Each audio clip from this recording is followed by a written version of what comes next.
in this problem, we're going to show some assumptions you can make when you have any rigid body or any rigid body that has three forces acting on it. So let's start off with our rigid body here, and we can say we have three forces being applied. We have force 1, we have force 2, and we have force 3.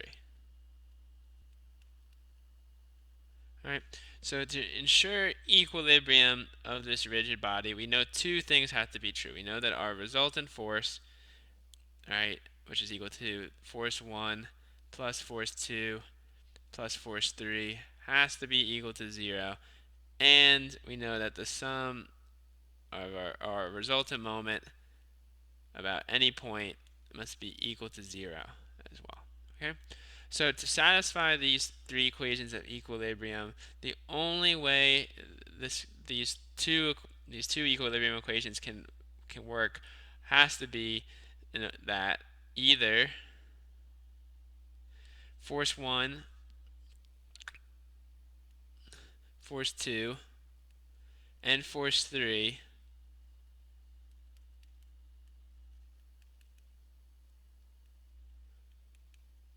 all have to intersect. So all their forces, or the lines or the directions of their forces, have to intersect at some common point. Right?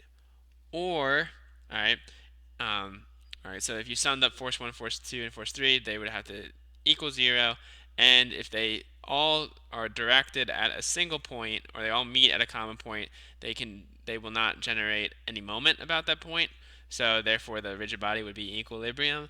And then the second option is you could have an example like this, where all the forces, force 1, force 2, and force 3 are all parallel with one another. Okay, so that's the other option. So they can either be all forces must either intersect at a common point, or all forces must be parallel with one another when you have any rigid body that has three forces being applied to it.